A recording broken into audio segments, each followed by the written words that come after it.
Anong petsa na ba ngayon? November 23. Ano ka ba? Pati petsa, nakakalimutan mo na. Eh di malapit na Ano ang malapit na? ang concert natin. Ay, oo nga. Abangan niyo po, malapit na ang major concert ng Eagle's Nest.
Ibulat mo ang iyong mata at masisilayan ang kaliwanagan.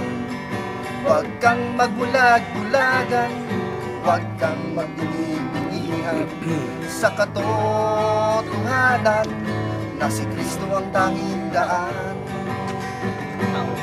That's why I shout for joy, sing His praises, lift my voice unto the Lord. Shout for joy, sing His praises, lift my voice unto the Lord. Kita po tayo sa darating na concert sa December 12.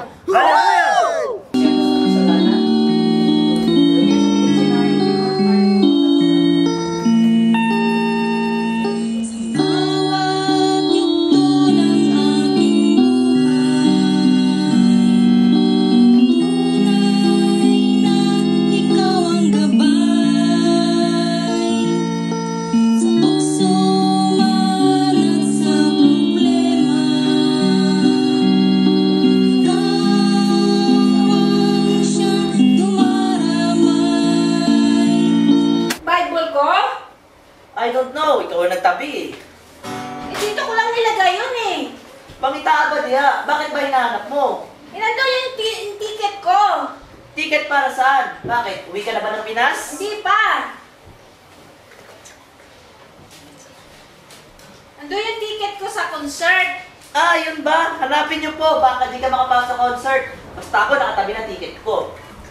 Dinahagad ng kayo na manood ng first major concert ng Eagle's Nest sa December 12. Kaya, bili na ng ticket.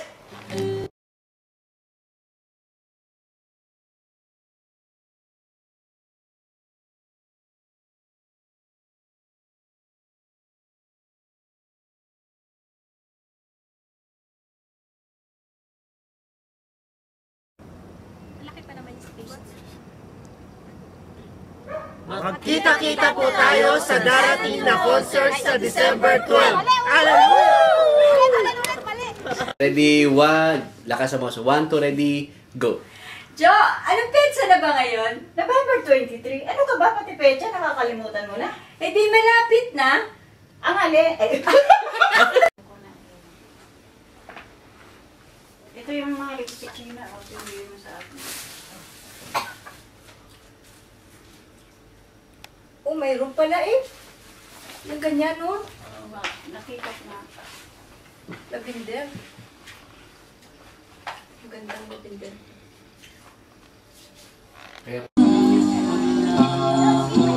Ay! Yan, sige. Na-record mo na? Putulin na lang.